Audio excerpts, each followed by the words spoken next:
ദൈവത്തിന്റെ പക്കൽ നിന്നും പുറത്താക്കപ്പെട്ട മാലാഖയുടെ രണ്ടാം വരവ്, മോഹൻലാലിന്റെ, മലയാളിയുടെ, ഡയറക്ടർ പൃഥ്വിരാജ് സുകുമാരന്റെ എമ്പുരാൻ. ലൂസിഫർ സിനിമയുടെ രണ്ടാം ഭാഗം എന്ന രീതിയിലാണ് എമ്പുരാൻ എത്തിയത്. എന്നാൽ ലൂസിഫർ കാണാത്ത ഒരാൾക്ക് പോലും ആസ്വദിക്കാവുന്ന തരത്തിലാണ് എമ്പുരാന്റെ സ്ക്രിപ്റ്റിംഗ് മുരളി ഗോപി പൂർത്തിയാക്കിയിട്ടുള്ളത്. ഒരു സ്ലോ പോയിസൺ രീതിയിൽ പറഞ്ഞ കഥയായിരുന്നു ലൂസിഫർ എങ്കിൽ എമ്പുരാൻ അതിവേഗം ഫ്രെയിമുകളും ലൊക്കേഷനുകളും മാറുന്ന സ്കോറിന്റെ പിൻബലത്തിൽ സീനുകൾ എലവേറ്റ് ചെയ്യുന്ന ഒരു പക്ക ആക്ഷൻ ചിത്രമാണ്. റെക്കോർഡുകൾ കടപുഴക്കാൻ കെൽപ്പുള്ള, ഭാഷാഭേദമന്യേ ആസ്വദിക്കാൻ പറ്റുന്ന പക്ക തിയേറ്റർ സ്റ്റാഫ് L2 അഥവാ എമ്പുരാൻ. ഗുജറാത്ത് കലാപത്തിൽ ഉറ്റവരെ നഷ്ടപ്പെട്ട മസൂദിന്റെ പ്രതികാര കഥയാണ് ഒറ്റ വാക്കിൽ പറഞ്ഞാൽ എമ്പുരാൻ.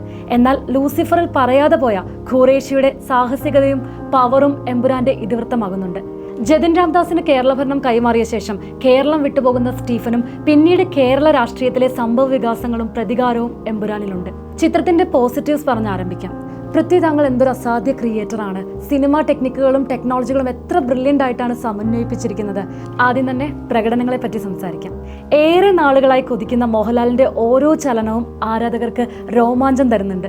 കാത്തിരുന്ന് എമ്പുരാൻ എത്തിയപ്പോൾ സിനിമയ്ക്കുള്ളിലും ഖുറേഷിയെ കാത്തിരുന്ന് വേണം കാണാൻ. എന്നാൽ വളരെ ചുരുക്കം സീനുകളിലൂടെയും നോട്ടങ്ങളിലൂടെയും ഖുറേഷി മാനറിസത്തിലൂടെയും മോഹൻലാൽ അബ്രാം ഖുറേഷിയെ സൂപ്പർ ആക്കിയിട്ടുണ്ട്. ലൂസിഫറിൽ സ്റ്റീഫൻ ഒളിപ്പിച്ചു വെച്ച മനസ്സിലെ തീയെല്ലാം എമ്പുരാനിൽ ഖുറേഷി പ്രകടിപ്പിക്കുന്നുണ്ട്. ഇരമ്പുന്ന കടലായിരുന്നു സ്റ്റീഫനെങ്കിൽ ആഞ്ഞടിച്ച തിരയായിരുന്നു ഖുറേഷി. സ്ക്രീൻ ടൈമിൽ കുറച്ചു മാത്രമേ മസൂദിനെ കാണാൻ സാധിക്കൂ. എന്നാൽ കഥ മസൂദിനെ ചുറ്റിപ്പറ്റിയാണ് നടക്കുന്നത്. പൃഥ്വിയുടെ പ്രതികാരമാണ് എമ്പുരാന്റെ ഇതിവൃത്തം.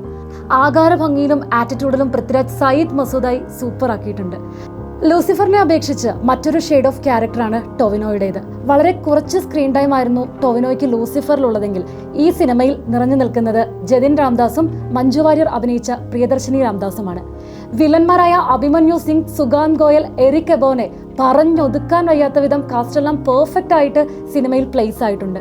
ഇന്നേ വരെ മലയാളി കാണാത്ത ലൊക്കേഷൻസിൽ കഥ പറഞ്ഞത് തന്നെ എമ്പുരാന്റെ സ്കെയിലിന്റെ വലുപ്പം പ്രേക്ഷകരിലേക്ക് എത്തിക്കാൻ സഹായകരമാകുന്നുണ്ട്. ലോകമെമ്പാടുമുള്ള ആഫ്രിക്കൻ, യൂറോപ്യൻ, അമേരിക്കൻ രാജ്യങ്ങളിലൂടെ കഥ സഞ്ചരിക്കുന്നതിനാൽ എസ്റ്റാബ്ലിഷിങ്ങിനായി വൈഡ് ആംഗിൾ ഷോട്ടുകൾ നിറയെ നമുക്ക് എമ്പുരാനിൽ കാണാൻ സാധിക്കും. ഒരു മാസ് സിനിമയിൽ വൈഡ് ആംഗിൾ ഷോട്ടുകളിലൂടെയുള്ള കഥ പറച്ചിൽ ഏറെ റിസ്ക് ആണെന്നിരിക്കെ പൃഥ്വിയും പിന്നിലെ ടെക്നിക്കൽ ക്രൂവും ഈസിയായി ഈ റിസ്ക് മറികടന്നു. സിനിമറ്റോഗ്രാഫർ സുജിത് വാസുദേവിന്റെ കരിയറിൽ ലൂസിഫറിനേക്കാൾ മുന്നിൽ നിൽക്കുന്നവർക്ക് തന്നെയായിരിക്കും എമ്പുരാൻ. ഫോറസ്റ്റ് ഫൈറ്റ് സീനിലെ വൈഡ് ആക്ഷൻ സീനുകൾ എടുത്തു പറയേണ്ടത് തന്നെയാണ്. ഖുറേഷിയുടെ എൻട്രി സീനിലെ മിക്സിംഗ് നിലവാരം ടോപ്പ് നോച്ചിലാണെന്ന് എടുത്തു കാണിക്കുന്നു. സിനിമയുടെ ആരംഭത്തിലെ flashback scene, forest fight scene, climax fight നീണ്ടുപോകുന്നു. അദ്ദേഹം എമ്പുരാനിൽ സൗണ്ട് കൊണ്ട് കാട്ടിയ മാജിക്. പുഷ്പയും ആനിമലും മാർക്കോയും ഉൾപ്പെടെ ചെയ്ത അദ്ദേഹത്തിന്റെ കരിയറിലെ മറ്റൊരു ബെസ്റ്റ് വർക്കായി നിൽക്കും എമ്പുരാനും. എഡിറ്റിംഗും സിനിമയുടെ പേസ് നിലനിർത്തുന്നതിൽ വലിയ പങ്ക് വഹിച്ചിട്ടുണ്ട്. കണ്ണിമ ചിമ്മിയാൽ സീനുകളിൽ നിന്നും സീനുകളിലേക്ക് പായുന്ന സിനിമയുടെ വേഗതയ്ക്ക് അഖിലേഷ് മോഹൻ എന്ന എഡിറ്റർ കയ്യടി നേടുന്നു. ഈ സിനിമയിൽ ചെറുതായെങ്കിലും അനുഭവപ്പെട്ടത് സ്കോറിങ്ങിലാണ്. ഇപ്പോഴും ദീപക് ദേവിന്റെ ബെസ്റ്റ് എമ്പുരാനല്ല, മറിച്ച് ലൂസിഫർ തന്നെയാണ്. എന്നാൽ മുൻപ് സൂചിപ്പിച്ചതുപോലെ എമ്പുരാനിൽ ഖുറേഷിയെയും സ്റ്റീഫനെയും ആരാധകർ കുറച്ചു നേരം കൂടിയെങ്കിലും പ്രതീക്ഷിച്ചിരുന്നു. ഇനി ഏറെ കാത്തിരുന്ന സിനിമയുടെ ഡ്രാഗൺ ട്വിസ്റ്റ്.